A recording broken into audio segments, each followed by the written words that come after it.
আসসালামু আলাইকুম। আজকের বাংলা নিউজে সবাইকে জানাচ্ছি স্বাগতম। শুরুতে জানাচ্ছি বিশ্ব আলোচিত খবরের সংবাদ শিরোনাম। আজকের বাংলা নিউজের সাথেই থাকুন। ভারত সমর্থিত 34 সন্ত্রাসীকে হত্যা করল পাকিস্তান। যুদ্ধবিরতির মাঝেই পশ্চিম তীরে ভূমি দখল করেছে ইসরায়েল। পাকিস্তানের বিরুদ্ধে যুদ্ধবিরতি লঙ্ঘনের অভিযোগ আফগানিস্তানের। ইসরায়েলি হামলায় হুথি সামরিক প্রধান নিহত। হোয়াইট হাউসে এখনও পুরোপুরি অভ্যস্ত হতে পারেনি ট্রাম্প।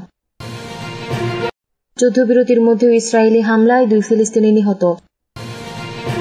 এতক্ষণ শুনছিলেন বিশ্ব আলোচিত খবরের সংবাদ শিরোনাম, এবার বিস্তারিত। ভারত সমর্থিত 34 সন্ত্রাসীকে হত্যা করল পাকিস্তান। অভিযান চালিয়ে ভারত সমর্থিত 34 সন্ত্রাসীকে হত্যা করেছে পাকিস্তানের সামরিক বাহিনী। খাইবার পাখতুনখোয়া প্রদেশে চালানো ধারাবাহিক অভিযানে ফিতনা আল খাওয়ারিজমের সদস্যকে হত্যা করা হয়েছে বলে জানিয়েছে পাকিস্তান সামরিক বাহিনীর গণমাধ্যম শাখা আইএসপিআর। বৃহস্পতিবার আইএসপিআর এর এক বিবৃতিতে জানানো হয়, 13 থেকে 15 অক্টোবর পর্যন্ত উত্তর ও দক্ষিণ ওয়াজিরিস্তান এবং বান্নু জেলায় গোয়েন্দা তথ্যের ভিত্তিতে অভিযান চালায় নিরাপত্তা বাহিনী। আইএসপিআর এর ভাষ্য মতে প্রথম অভিযানটি চালানো হয় উত্তর ওয়াজিরিস্তানের স্পিনওয়াম এলাকায়। অভিযানের সময় নিরাপত্তা বাহিনী সন্ত্রাসীদের অবস্থান লক্ষ্য করে কার্যকর হামলা চালায়। তীব্র গোলাগুলির পর 18 জন সন্ত্রাসী নিহত হয়। দ্বিতীয় অভিযানটি হয় দক্ষিণ ওয়াজিরিস্তানে, যেখানে আরও 8 জন সন্ত্রাসীকে হত্যা করা হয়েছে বলে দাবি পাকিস্তান সেনাবাহিনীর। একইভাবে বান্নু জেলায় সংঘটিত তৃতীয় অভিযানে আরও 8 জন সন্ত্রাসী নিহত হয়েছে বলে জানিয়েছে আইএসপিআর। বিবৃতিতে আরও বলা হয়, এলাকায় এখনও ভারত সমর্থিত সন্ত্রাসীদের খোঁজে তল্লাশি অভিযান চলছে। যুদ্ধবিরতির মাঝে পশ্চিম তীরে ভূমি দখল করেছে ইসরায়েল। মার্কিন প্রেসিডেন্ট ডোনাল্ড ট্রাম্পের মধ্যস্থতায় হওয়া যুদ্ধবিরতি কার্যকর হলেও হামলা ও ফিলিস্তিনিদের ভূমি দখল অব্যাহত রেখেছে ইহুদিবাদী ইসরায়েল। পশ্চিম তীরে ফিলিস্তিনিদের জমি দখলের জন্য বুধবার 2টি সামরিক অধ্যাদেশ জারি করেছে ইসরায়েলি কর্তৃপক্ষ।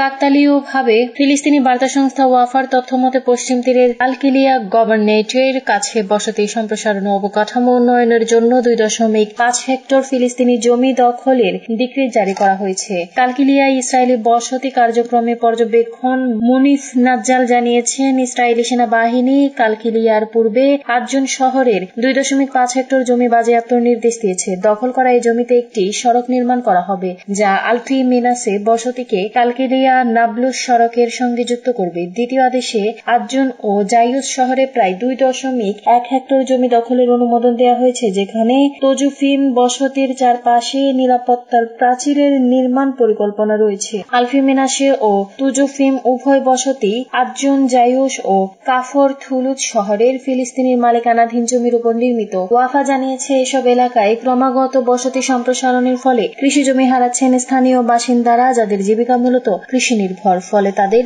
অর্থনৈতিকভাবে টিকে থাকা সরাসরি হুমকির মুখে পড়ছে। পাকিস্তানের বিরুদ্ধে যুদ্ধবিরতি লঙ্ঘনের অভিযোগ আফগানিস্তানের। আফগান সরকারের মুখপাত্র জাবিউল্লাহ মুজাহিদ দাবি করেছেন, আফগানিস্তানের ভূখণ্ডে মর্টার ছুড়ে 2 দেশের সীমান্তে যুদ্ধবিরতি লঙ্ঘন করেছে পাকিস্তান। তবে হামলায় হতাহতের কোনো তথ্য এখনও পাওয়া যায়নি। কয়েকদিন ধরে চলা সামরিক সংঘর্ষ ঘিরে উত্তেজনার মধ্যে পাকিস্তান ও আফগানিস্তান 48 ঘণ্টার অস্থায়ী যুদ্ধবিরতিতে সম্মত হয়েছে। বুধবার সন্ধ্যা 6টা থেকে এটি কার্যকর হয়েছে।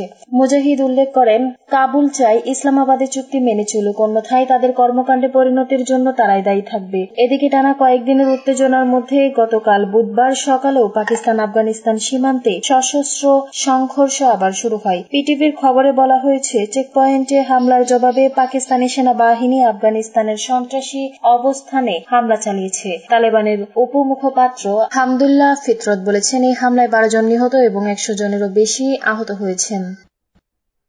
ইসরায়েলি হামলায় হুথির সামরিক প্রধান নিহত। ইরান সমর্থিত ইয়েমেনের হুথি বিদ্রোহীদের সামরিক প্রধান ইসরায়েলে হামলায় নিহত হয়েছে বলে বৃহস্পতিবার গোষ্ঠীটি জানিয়েছে এবং প্রতিশোধের হুমকি দিয়েছে। এক সামরিক বিজ্ঞপ্তিতে বলা হয়েছে, মেজর জেনারেল মোহাম্মদ আল খামারি ইসরায়েলি শত্রুর বিরুদ্ধে গৌরবময় লড়াইয়ের প্রাণ হারিয়েছেন। এছাড়া কোনো বিস্তারিত জানানো হয়নি। এই ঘোষণা এসেছে গাজায় 2 বছর ব্যাপী যুদ্ধে স্থগিত যুদ্ধবিরতি কয়েকদিনের মধ্যে, যখন হুথিরা রেড সি এলাকায় ইসরায়েলি লক্ষ্য ভিত্তিক এবং কার্গো জাহাজে একাধিক হামলা চালিয়েছিল। হুথির ওই বিবৃতিতে বলা হয়েছে, খামারি, তার সঙ্গীরা এবং 13 বছর বয়সী ছেলে সহ নিহত হয়েছেন, তবে হামলার সুনির্দিষ্ট তারিখ উল্লেখ করা হয়নি। এর আগে ইসরায়েলি সামরিক বাহিনী জানিয়েছিল, সর্বশেষ বড় ইসরায়েলি বিমান হামলার লক্ষ্যের মধ্যে ছিল হুথিদের জেনারেল স্টাফ সদর দপ্তর। তবে ইসরায়েলি প্রতিরক্ষা মন্ত্রী ইসরায়েল কাটজ বৃহস্পতিবার এক্সে লিখেছেন, খামারি আঘাতে গুরুতর আহত হয়ে মৃত্যুবরণ করেছেন। তিনি আগস্টের শেষ দিকে হওয়ায় সেই হামলার কথা উল্লেখ করেছেন, যাতে হুথি প্রধানমন্ত্রী তাদের মন্ত্রিসভার অর্ধেক সদস্য নিহত হয়েছিল। ইসরায়েলি প্রধানমন্ত্রী বেনিয়ামিন নেতানিয়াহু বলেন, তিনি যেসব জঙ্গি আমাদের কমান্ডাররা ক্ষতি করার চেষ্টা করেছিল তাদের মধ্যে একজন, তারা নির্মূল হয়েছেন। আমরা সকলেই মোকাবেলা করব। হুথি বিবৃতিতে আরো বলা হয়, শত্রুর সঙ্গে সংঘর্ষে পাল্লা শেষ হয়নি এবং জায়নবাদী শত্রু তাদের সংঘটিত অপরাধের প্রতিদান হিসেবে প্রতিরোধমূলক শাস্তি পাবে। হোয়াইট হাউসে এখনো পুরোপুরি অভ্যস্ত হতে পারেনি ট্রাম্প। মার্কিন প্রেসিডেন্ট ডোনাল্ড ট্রাম্প হোয়াইট হাউসে প্রথম রাতের অভিজ্ঞতাকে অবাস্তব বা স্বপ্নের মতো বলে বর্ণনা করেছেন। এই সপ্তাহে হোয়াইট হাউসে ধনকুবের দাতাদের জন্য আয়োজিত এক নৈশভোজে ট্রাম্প বলেন, নির্বাচনে জয়ের পর প্রথম রাতে আমি মেলানিয়াকে নিয়ে হোয়াইট হাউসের আবাসিক করিডোরে দাঁড়িয়েছিলাম আর লিংক বেডরুমের দিকে তাকিয়ে ভাবছিলাম, এটা সত্যি অবিশ্বাস্য। আমরা এখন হোয়াইট হাউসে, আর ওটা লিংকনের শয়নকক্ষ। এই ব্যাপারটা মেনে নিতে কিছুটা সময় লাগে। তিনি আরো বলেন, আমি এখনো হয়তো পুরোপুরি অভ্যস্ত হতে পারিনি। এটা এক বিশেষ জায়গা, কি বলবো, আমাদের এটি যত্নে রাখতে হবে। নৈশভোজে ট্রাম্প জানান, তিনি লিংক মেমোরিয়ালের সামনে একটি বিজয় তোরণ নির্মাণ এবং হোয়াইট হাউস সংস্কারের পরিকল্পনা করেছেন, যার মধ্যে $200 মিলিয়ন একটি নতুন বলরুমও থাকবে, যা ওই অনুষ্ঠানে ধনী অতিথিরা অর্থায়ন করেছেন। এছাড়া তিনি হোয়াইট হাউসের পশ্চিম কলোনেডে প্রেসিডেন্সিয়াল হল অব ফেম তৈরি করেছেন এবং রোজ গার্ডেন পুনর্নির্মাণ করেছেন, যেখানে ঘাস সরিয়ে পাকা পথ ও বসার জায়গা যুক্ত করা হয়েছে বলে দ্য ডেইলি বেস্ট জানিয়েছে। হোয়াইট হাউসের দক্ষিণ পূর্ব কোণের দ্বিতীয় তলায় অবস্থিত লিংকন বেডরুমটি আমেরিকার প্রেসিডেন্টদের ইতিহাসে এক বিশেষ স্থান অধিকার করে আছে। নাম থেকে মনে হতে পারে আব্রাহাম লিংকন এখানে বিশ্রাম নিতেন, কিন্তু ঐতিহাসিক দলিল প্রমাণ করে যে তিনি কখনো এই কক্ষে ঘুমাননি। তার রাষ্ট্রপতিত্বের সময় এই ঘরটি মূলত অফিস ও সভাকক্ষ হিসেবে ব্যবহৃত হতো, যেখানে লিংকন মন্ত্রিসভার সদস্যদের সঙ্গে গুরুত্বপূর্ণ পরামর্শ করতেন এবং যুদ্ধকালীন নথিপত্র লিখতেন। যুদ্ধবিরতির মধ্যেও ইসরায়েলে হামলায় 2 ফিলিস্তিনি নিহত।